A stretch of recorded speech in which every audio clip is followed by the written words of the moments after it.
বন্ধুরা, আজকের ক্লাসে অনেক সহজে আমরা বেসিক অপোজিট ওয়ার্ড শিখব। অপোজিট ওয়ার্ড মানে কি?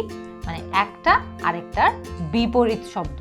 একটা অনেক কমন এবং ইজি অপোজিট শব্দের পেয়ার বা জোড়া আছে, সেটা কি তোমরা জানো? বিগ এবং স্মল। একটা জিনিস যখন অনেক বড় হয় আমরা বলি বিগ, এবং সেটা যদি অনেক ছোট হয় আমরা বলি স্মল। তো এখানে কিন্তু এই যে বিগ এবং স্মলের আমরা যে জোড়াটা দেখছি, এটা কিন্তু একটি অপোজিট ওয়ার্ডের পেয়ার বা অপোজিট শব্দের জোড়া।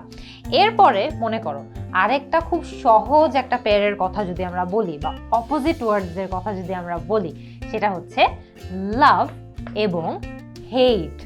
এমন একটা জিনিস যেটা আমরা অনেক বেশি পছন্দ করি, লাভ।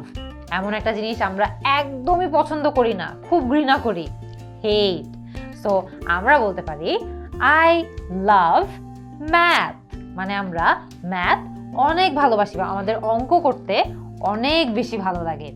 আমরা যদি অঙ্ক করতে একদমই পছন্দ না করি, একদমই মনে করো আমরা ঘৃণা করি অঙ্ক করতে, আই হেট ম্যাথ। তো এখানে কিন্তু লাভ হেটের কথাটাও আমরা বুঝলাম। যখন আমরা কোনো একটা জিনিস অনেক বেশি পছন্দ করি সেটাকে আমরা লাভ বলি, এবং যখন ওই জিনিসটা আমাদের একদমই ভালো লাগে না আমরা বলি হেট।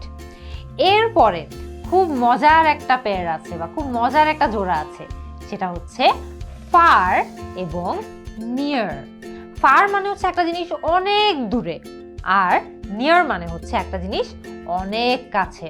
খেয়াল করে দেখবে, the school is far from my house. এর মানে হলো স্কুল আমার বাসা থেকে অনেক বেশি দূরে। The school is near to my house. এর মানে হলো যে স্কুলটা আমার বাসার অনেক কাছে। তো কোনো একটা জিনিস যদি আমাদের অনেক কাছে থাকে তাহলে আমরা বলি নিয়ার। আবার সেম জিনিসটা যদি অনেক দূরে থাকে তাহলে আমরা বলি ফার। এরপরে আরেকটা মজার অ্যান্টোনিম বা অপোজিট পেয়ার। তোমরা কি একটা জিনিস খেয়াল করেছো যে এবার আমি অপোজিট না বলে অ্যান্টোনিম বলেছি? অ্যান্টোনিমও মানে কিন্তু যেই শব্দগুলো একটা আরেকটার বিপরীত হয়, মানে একটা আরেকটার উল্টো শব্দ হয়। তো আমরা সিনোনিম, আমরা যখন এরকম অ্যান্টোনিম বলি, এই অ্যান্টোনিমকে কিন্তু খুবই সহজে আমরা অপোজিট ওয়ার্ডও বলতে পারি। তো আমরা এখন অনেকগুলো তো শিখলাম, এরপরে আরেকটা জোড়া আমাদের শিখতে হবে। এটা কিন্তু আমাদের ডেইলি লাইফে বা দৈনন্দিন জীবনে অনেক বেশি ব্যবহার করা হয়। সেটা হচ্ছে আর্লি এবং লেট। কোনো একটা জিনিস যদি আমরা সময়ের আগে করে ফেলি তাহলে সেটা হয় আর্লি। আবার যদি সেম জিনিসটা আমরা সময়ের অনেক পরে করি তাহলে সেটা হয়ে যায় লেট।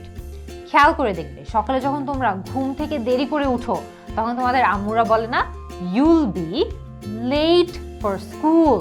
এর মানে হলো তোমার স্কুলে যেতে কিন্তু দেরি হয়ে যাবে। You will be late for school. So স্কুলে যাওয়া থেকে দেরি হওয়া, এই দেরি হওয়াটাকে আমরা লেট বলি, আর এটার উল্টোকে আমরা বলি আর্লি। মানে কোনো একটা জায়গায় সময়ের আগে চলে যাওয়া, আর্লি এবং লেট। এরপরে খেয়াল করে দেখবা আরেকটা খুব মজার অ্যান্টোনিম পেয়ার আছে বা অপোজিট ওয়ার্ডের পেয়ার আছে। সেটা কি জানো? স্লো এবং ফাস্ট। একটা জিনিস বা কোনো একটা মানুষ যদি অনেক আস্তে আস্তে হাঁটে, তোমরা ওকে কি বলতে পারো? You are walking too slow. তুমি অনেক আস্তে আস্তে হাঁটাহাঁটি করছো, so you are walking too slow. এটার যদি উল্টোটা হয়, কেউ যদি এত দ্রুত হাঁটে যে তুমি তার সাথে ক্যাচ আপই করতে পারছো না, সে হেঁটে অনেক দূরে চলে গিয়েছে, you are walking too fast. এর মানে হলো তুমি অনেক বেশি ফাস্ট হাঁটছো বা তুমি অনেক বেশি দ্রুত হাঁটছো। তো আমরা কি শিখলাম? স্লো এবং ফাস্ট। এরপরে আরো মজার একটা অ্যান্টোনিম আছে বা অপোজিট ওয়ার্ড আছে। সেটা কি জানো? হাই এবং লো। মনে করো একটা জিনিস অনেক বেশি উঁচু, the mountain is too high. এর মানে হলো যে এই পাহাড়টা অনেক বেশি উঁচু। আবার এটার উল্টোটা যদি হয়, কিছু একটা একদমই উঁচু না বরং অনেক নিচু, low. The mountain is low. যে মাউন্টেনটা তেমন একটা উঁচু না। মাউন্টেন ইজ হাই, আর আমরা চাইলে মাউন্টেন ইজ লো। একটা হচ্ছে অনেক উঁচু আর একটা হচ্ছে অনেক নিচু। এরপরে আরেকটা মজার পেয়ার আছে বা জোড়া আছে, সেটা হচ্ছে অল, নান। অল মানে ALL, অল মানে সবাই, আর নান NONE মানে কেউ না। খেয়াল করে দেখবা আমরা যখন সবাইকে মিন করে বলি যে all the people are waiting for you, এর মানে হলো সবাই তোমার জন্য অপেক্ষা করছে। all the people are waiting for you, সবাই তোমার জন্য অপেক্ষা করছে, তো সবাইকে মিন করেছি। এরপরে যদি আমরা নান ইউজ করতে চাই তাহলে আমরা কিভাবে বলতে পারি? আমরা এটাও বলতে পারি he will wait for none, মানে সে কারো জন্যই অপেক্ষা করবে না। he will wait for none। খেয়াল করে দেখবা আমরা কিন্তু চাইলে খুবই সহজে he will wait for none এটা বলতে পারি, আবার he will wait for no one এটাও কিন্তু বলতে পারি।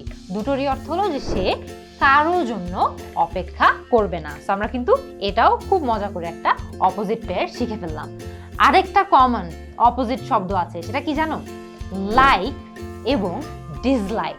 একটা জিনিস যদি আমাদের অনেক বেশি পছন্দ হয়, আই লাইক ইট অথবা আই লাইক ইট আ লট, হয়তোবা আমি বলতে পারি আই লাইক দিস আ লট, মানে এই জিনিসটা আমার অনেক পছন্দ। যদি এটার উল্টোটা হয়, যে জিনিসটা আমার একদমই পছন্দ না, আই ডিসলাইক দিস আ লট, এর মানে হলো এই জিনিসটা আমার একদমই পছন্দ না। লাইক আর ডিসলাইক। লাস্ট একটা পেয়ার আমরা আজকে শিখবো, সেটা হচ্ছে খুবই সহজ, সেটা হচ্ছে ডার্ক এবং লাইট। একটা জিনিস একদম অন্ধকার, মনে করো তোমরা একটা রুমে ঢুকলে রুমটাতে একদম আলো নেই, দ্য রুম ইজ ডার্ক, রুমটা একদম অন্ধকার।